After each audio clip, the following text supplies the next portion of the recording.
Good afternoon, ladies and gentlemen. Thank you very much for being with us at this wonderful event, which I'm enjoying. I really enjoyed the first part of the afternoon.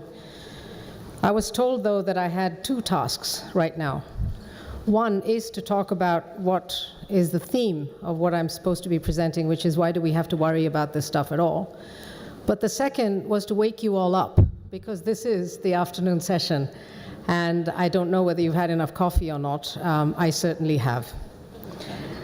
So let me get started. I speak to you here as a participant in responsible business. I'm a financier. I come from the International Finance Corporation, which is part of the World Bank Group. We fund projects, basically, in the developing world. And we have become increasingly worried about the issue of natural capital. But I also speak to you as a mother of two girls, as a mother who worries about the kind of world that my daughters and their kids are going to face. And in that respect, I would like to talk about natural capital as being an intergenerational issue and not just one that we face today. Everybody has their own favorite definition of what natural capital is. Mine is a simple one, because I'm a simple-minded financier at the end of the day, and my definition is it's the use of enabling natural resources such as water, air, land, and biodiversity by economies and businesses for their growth. That's really how I look at natural capital. And when I think of it like that, I worry about, if I don't have it anymore, will I grow? What will I do? Both as an economy and as a business. And if I don't have it across several generations, where will I be left at the end of that period? I also look around me and I see that issues such as population growth, urbanization, an upward shift in consumer demand, and huge energy and industrialization needs are contrasting very severely against increasing resource scarcity, climate change, which we all have heard about, especially in the recent Warsaw discussions, and simply degradation of natural ecosystems. So I have, in my own work as a financier, I have started worrying about whether the companies that I put money into are sustainable for the long term. Whether, if I give them a loan, I'll ever get it back if they get hit by a natural capital related event. So I was looking at a recent report done by Teeb for Business and TrueCost, which I think there are copies of available, called 100 Externalities, Top Externalities. And it was a fantastic report, and it had some very startling insights for me as a financier. One, for example, primary production and processing account for unpriced natural capital costs of about $7 trillion. That's 13% of global GDP. That's huge.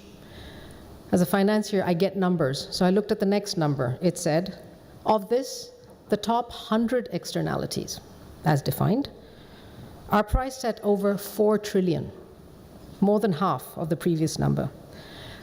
These are, in principle, from the following effects.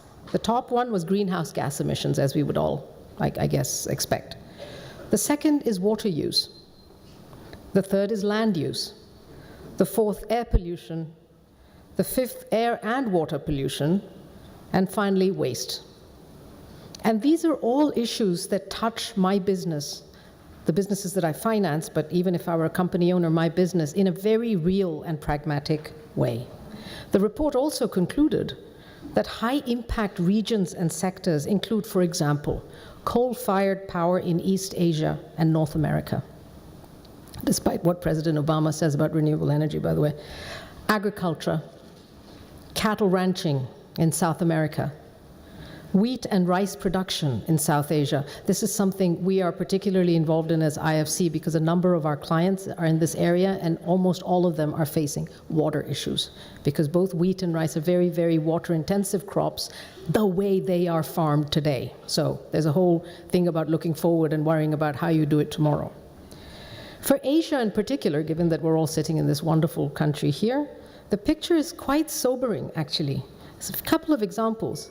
Between 1990 and today, for example, forest areas in Indonesia have declined by over 20%. That is huge when you really think of forests as a resource for our life and growth of the planet. In South Asia, about 25%, I guess it is, right, of the world's population lives on 4.5% of available freshwater resources.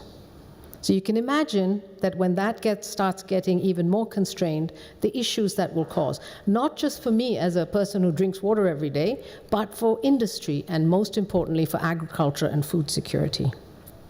Here's my worry, and this goes back to the theme that I was assigned today. Why am I worrying about this? I'm worrying about this because I don't think that the current business and economic growth models account for natural capital or natural capital externalities. They just don't.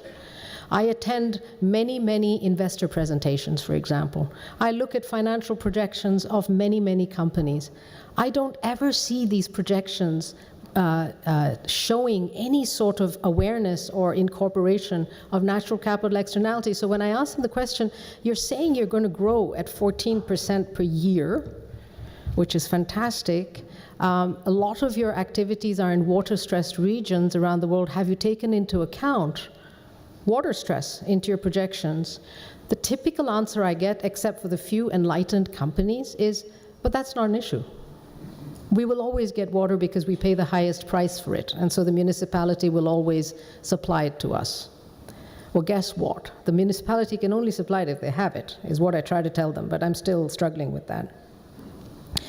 A big reason, I guess, for this is that natural capital today remains unpriced. It's invisible. It's not valued enough. Certainly it's not accounted for because it's not valued. And when I look around and I say, well, what is the price of clean air or water pollution or water, period? There is no real price, and people are still struggling with how to do this. So this kind of seminar and this kind of conference and gathering of all of you who know so much more about this issue in your own businesses is very, very important to create methodologies. Create first awareness and then methodologies and approaches to approach the issue of pricing and valuing natural capital. The other observation I made, and I put this into my little talk here when I heard the two excellent panels so far, is that there's so much work going on out there, so many initiatives, so many excellent initiatives that even where I sit, I don't know enough about. But I'm saying to myself, there's all that stuff going on out there, why isn't the needle shifting? And I guess it's something that, I guess, one of the panel participants said earlier. The initiatives are not connecting enough. They're just not. They're not collaborating enough. They're not engaging with each other enough. They are just in their own little silos doing the right thing. For us, and from my vantage point as a financier and a participant in the responsible business space, I'd like more connectivity between different initiatives in order to pull out the best practice examples so that we can start to scale up. So a few takeaways that I would like to leave with you in my work in this space. And this is, some of these have been mentioned, but let me just re-emphasize them. First thing that occurs to me constantly, almost I mean it on a daily basis, is that natural capital related risks are not short-term and random, not anymore. They maybe, in my parents' generation, perhaps they were. They are long-term and systemic. And we have to look at them as such. As long as we think, either as companies or as governments, that natural capital risks and events and so on are short-term and random, we're not going to be able to move forward on this issue in a pragmatic and systematic way. Second, frankly, there are huge cost consequences of doing nothing. Business as usual, as we know it today, is no longer an option. Because for companies, natural capital risks can significantly and substantially increase their cost base, not least of which commodity prices are a major example. For economies, the risk is jobs, livelihoods, and just simply resource scarcity, the inability to create economic growth in their countries. Third, and everybody mentioned this already, companies and governments have to shift. Well, actually, let me say it slightly differently. Companies must shift from a short-term outlook and, as somebody said, quarterly profits to a much more long-term view of the sustainability of their company. Interestingly, and perhaps in contrast, many governments, at least the governments that I work with, have to shift from these 30,000-foot 5-year plans to much more granularity and action-oriented policies. And it's when that happens that the two can collaborate much more and create some solutions together. Fourth, as I said, natural capital cannot be invisible anymore. I am worried about the tragedy of the commons phenomenon, that nothing will ever happen if nobody owns it and everybody wants it. And so we have to value it so that people understand what it is that they're using. Several people this morning talked about a bill from Mother Nature. Right, exactly. We don't want to be stuck with one. We want to actually make sure that we meet it before it happens. Business and private companies and private sector players in general can be a vital pressure point for change. This is my absolutely sincere conviction. It is not just up to governments anymore. They just cannot do it by themselves anymore. They're looking towards, I know in my business, they're looking towards businesses to come in as partners and help them create the change and the solutions. Policymakers are looking to talk to private sector companies to see, well, this is my problem, what are the solutions that I can look at? What can you offer me as a private sector player? Because you run a business, you know how to do this well. Finally, there is a need to create sort of best practice examples, right? And replicable business models, which can be used both by companies and economies and countries and policymakers. Here, again, as I said, there should be more connections and engagements between initiatives. And if I may say so, at the risk of offending everybody in this room, less flag waving.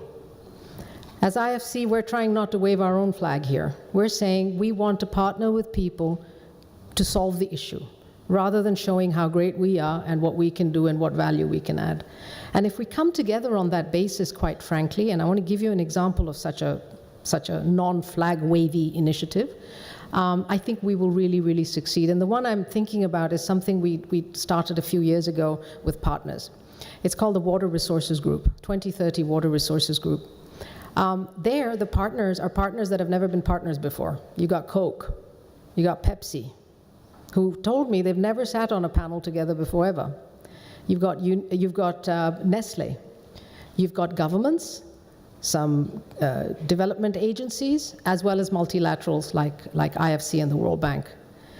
And there was only one condition on which we all came together. We said, leave your flags and egos at the door and think about the water resource and the fact that it's dwindling. And so let's try to create something, and I'm happy to talk about it with anyone who wants to know more about it, but it is an excellent public-private civil society partnership that is actually slowly, step by step and gradually creating change in the economies and countries in which it's working. I also believe, and some of you have heard me talk about this, and so you may be very bored, but let me mention it again. I believe in the power of what I call the FIG model. FIG, F stands for finance, I stands for innovative technologies and business models, and G stands for governance. And my sincere conviction is when the three happen together, that's when change and transformation occurs. So it is up to all of us to figure out what should we do by way of financial mechanisms and perhaps instruments and financial approaches that would push the case for natural capital management. Alongside that, are there any innovative technologies that would help, innovative business models that somebody is doing somewhere that nobody has heard about? And alongside that is forward-looking governance and policies. I think the minister spoke about that, how to look forward and create a policy framework to either or incentivize, penalize the sort of management of natural capital. And I believe that if we do these three things together, it will create transformation. It will create long-term and sustained change. Today at this forum, I'm also delighted, and many of you may have heard about it already, we're delighted to enter into a partnership with the Team for Business Coalition and a few other partners under this thing that we're calling the Natural Capital Protocol.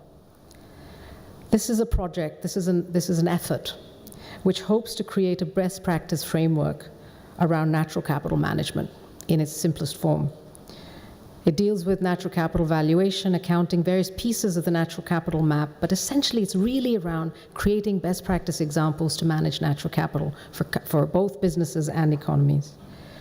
And rather than reinventing the wheel, which is what we thought we would do first, but then we realized that waving our own flags is never going to work. Rather than reinventing the wheel and doing something, again, all by ourselves, we hope to draw on the rich experience, knowledge, and most importantly, data of our partners to see what is working very well, to create best practice examples, business models that others can look at, adopt, and therefore we will scale the overall effort under natural capital management. In this respect, I'm inviting companies in the ASEAN region to join this natural capital protocol because I think it's really important. Earlier today, I was asked by somebody who interviewed me, well, why should we worry about this, right, in Singapore? I thought it was a really good question, and I said, well, because of a couple of reasons, and some of them your minister mentioned this morning. Singaporean companies, for example, many Asian companies more in general, are becoming global players. They're no longer tiny little companies, they're global players. People look up to them. People look up to them for example. And so if they start doing things which point towards sensible natural capital management, other companies will follow. And then I was asked, well, what are the two things perhaps a Singaporean company might have to worry about? And I said, well, your minister talked about it, right? Water and land use. Singaporean companies have to increasingly worry about that. And actually, when I look around the world, many companies have to worry about that. So when I look at some of my clients who are facing their shutdown of their businesses because communities have stood up and said, you cannot use our water, or communities have stood up and other companies have also competed with them for available land, that's when it really starts coming home, and that's when businesses have to worry about it. For economies and policymakers, the issue is slightly different, as I said earlier. It's around creating a viable and prosperous environment for their populations, and a long-term sustainable environment and livelihoods for their populations. And in a situation of natural resource scarcity, that is becoming more and more difficult. I'm going to end with something I saw in an article I was reading, which I thought was very, very far-seeing. And here's what it is. If you look back in a century or so back, what is the one event that drove the development of society and humanity and so on and so forth? What grew our world over the last century or so? The answer, they said, was, the Industrial Revolution, let us say. We may have other answers, but that could be a decent answer to give. Looking forward for the next century or so, what is going to determine how we behave, how we run our companies, how we run our countries? And I would say that is how you manage your natural capital. Thank you very, very much.